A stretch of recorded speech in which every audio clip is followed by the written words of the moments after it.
अस्सलाम वालेकुम नाज़रीन, मैं हूं सिमली और आप देख रहे हैं सिमली ऑफिशियल यूट्यूब चैनल। नाज़रीन, इन दिनों पॉलिटिकल लिहाज से और अदालती लिहाज से पाकिस्तान के अंदर बड़ी बड़ी डेवलपमेंट्स हो रही हैं। आज भी एक बड़ी डेवलपमेंट्स हुई है कि इद्दत में निकाह केस के अंदर इमरान खान साहब की जो सज़ा थी वो कालादम हो गई है और इमरान खान साहब बुशरा बेगम की जो अपीलें थी उनको मंजूर कर लिया गया है। और इमरान खान साहब की और उनकी अहलिया के खिलाफ जितने भी मुकदमात थे ना, जिन मुकदमात के अंदर इनको सजा हुई थी, उन तमाम के अंदर इनको बरियत जो है वो मिल चुकी है। इमरान साहब जो है वो रिहा हो चुके हैं। लेकिन इसके बावजूद इस कहानी के अंदर ट्विस्ट है, और ट्विस्ट ये है कि गेम अभी बाकी है। इमरान साहब जेल से बाहर नहीं आ सकते, हालांकि उनकी तमाम केसेस के अंदर जिनके अंदर सजा हुई थी उनके अंदर इमरान साहब बरी हो चुके हैं। लेकिन अभी मैंने कहा ना कि गेम बाकी है, तो गेम क्या बाकी है उसके ऊपर आज के व्लॉग के अंदर बात करेंगे। और जो दूसरी बात है कि इद्दत के निकाह जो केस था उसके अंदर इमरान साहब को बरियत मिली। अगर बरियत ना भी मिलती, इमरान साहब के खिलाफ भी अगर फैसला आता, तो भी एक पॉइंट ऐसा है कि इमरान खान साहब, खैबर मलिका साहब, ये दोनों जो है वो एक बड़े गुनाह के मुजरिम हैं। और दोनों मेरे ख्याल में जो इनका किरदार है, भले फैसला कुछ भी है,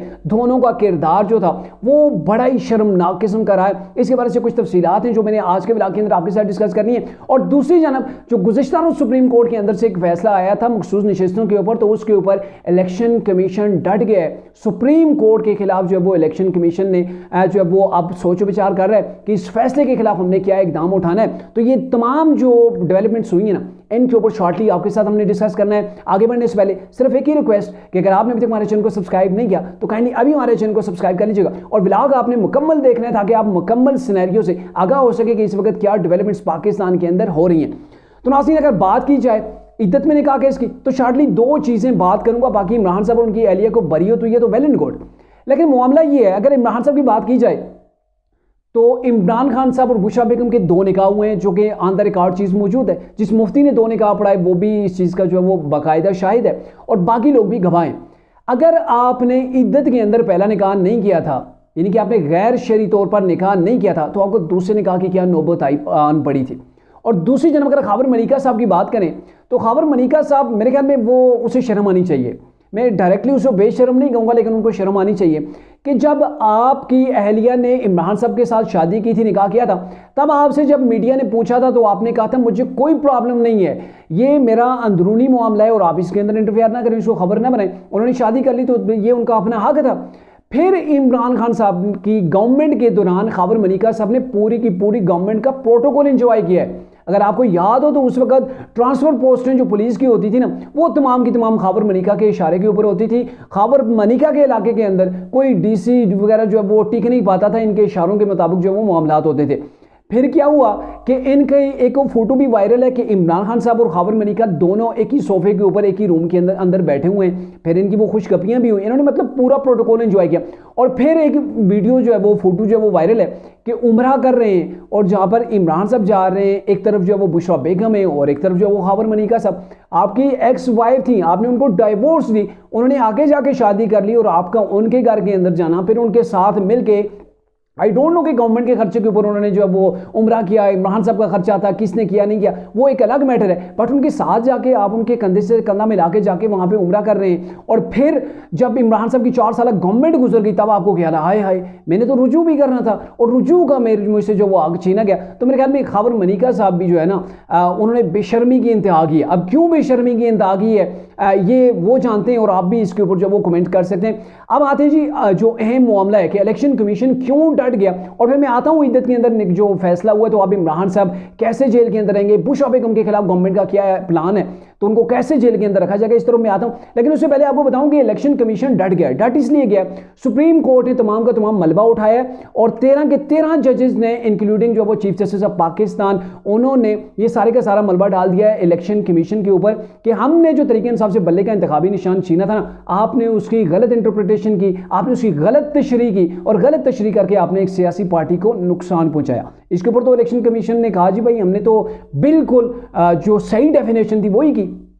फिर इसके बाद जो वो कल इलेक्शन कमीशन के ज़राए की जानब से जो रद्द अमल सामने आया था वो ये था कि हमें हैरत है कि ये सुप्रीम कोर्ट ने तरीके इंसाफ को कैसे जो है इतना बड़ा रिलीफ दे दिया कि जो उन्होंने उनकी सीटें मखसूस नशिस्तें नहीं बनती थी वो भी तरीके इंसाफ को अलाट कर दी। और यहाँ पे ये बाकायदा तौर पर बहुत से कानूनी माहिरीन ऐसे हैं, वो कह रहे हैं गवर्नमेंट भी जो है वो सुप्रीम कोर्ट के ऊपर तनकीद कर रही है कि इन जजेस ने अपने दायरा इख्तियार को क्रॉस किया है। क्रॉस ऐसे किया कि इलेक्शन कमीशन के अंदर जो उस वक्त नॉमिनेशन पेपर थे उनके साथ जो तरीके इंसाफ की एफिलिएशन जो जाहिर की थी वो 39 लोगों ने की थी। और इसके ऊपर भी इलेक्शन कमीशन के हवाले से जो आज खबरें चल रही थी ना कि इलेक्शन कमीशन ने कहा कि इन लोगों ने भी पार्टी सर्टिफिकेट या पार्टी के जो टिकट्स थे ना वो टिकट्स जमा नहीं करवाए थे। जो तरीके इंसाफ के 39 लोग हैं जो तरीके इंसाफ के अंदर मौजूद हैं, और 41 ऐसे लोग हैं कि जिन्होंने वो शमूलियत कर ली थी आज़ाद हैसियत के अंदर, वो सुन्नी इत्तेहाद कौंसिल के अंदर शामिल हो गए थे।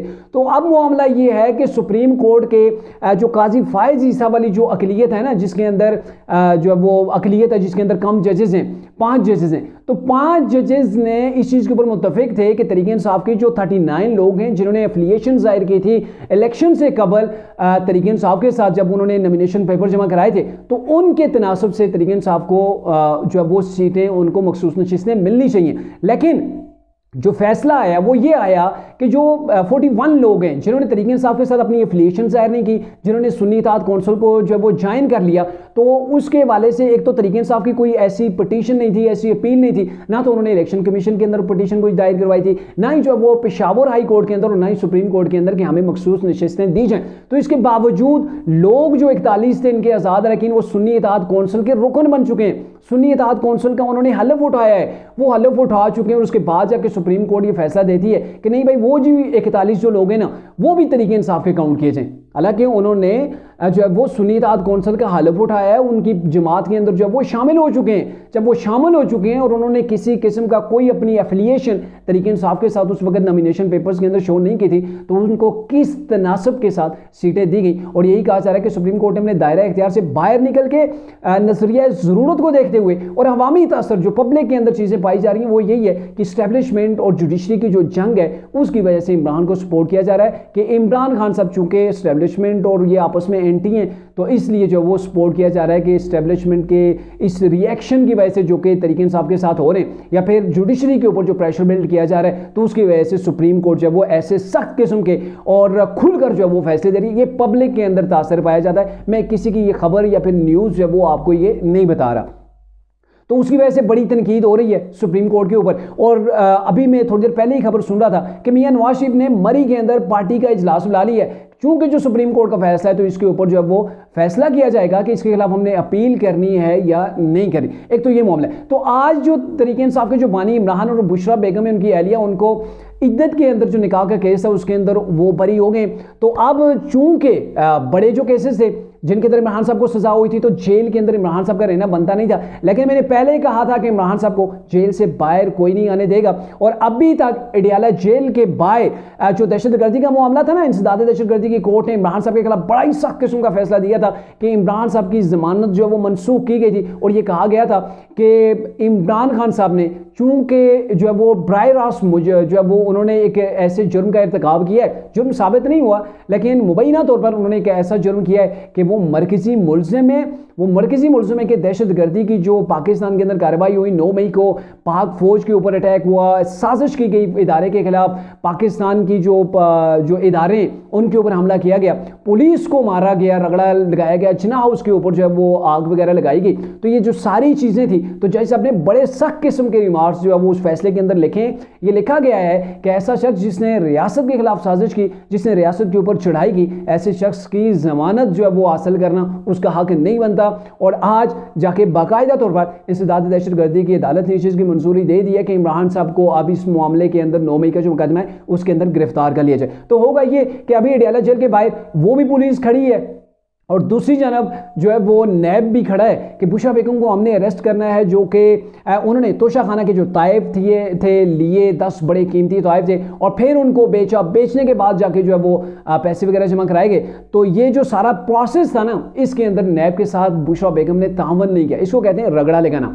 यानी कि यहाँ पर पहले तो ये चांसेस थे ना कि बुशरा बेगम निकल जाएंगे और इमरान साहब जेल के अंदर रहेंगे, तो ऐसा नहीं है। इमरान खान साहब के साथ साथ बुशरा बेगम भी जेल के अंदर रहेंगी और इमरान खान साहब के लिए आज वर्कर्स निकले थे, मिठाइयाँ तकसीम की गई, बड़े नारेबाजी की गई कि अब तो हमारे जो वो दिन बदल गए। लेकिन मामला ये है कि इमरान साहब ने जल्दी जल्दी जेल से बाहर नहीं आना है। 9 मई का मामला है, जज साहब का जैसे फैसला आया था एंटी जो टेररिस्ट कोर्ट है उसके, तो उस फैसले को देख के यूँ लग रहा था ना कि गोया इमरान खान साहब को दहशतगर्द जो है वो डिक्लेयर कर दिया गया है। और बहुत जल्द अब चूंकि इसका ट्रायल चलेगा तो इमरान से जो है वो तफ्तीश होगी और तफ्तीश के बाद आप देखेंगे कि इमरान साहब के खिलाफ इस केस के अंदर भी ठीक ठाक किस्म की उनको जो है वो सज़ा भी हो जाएगी।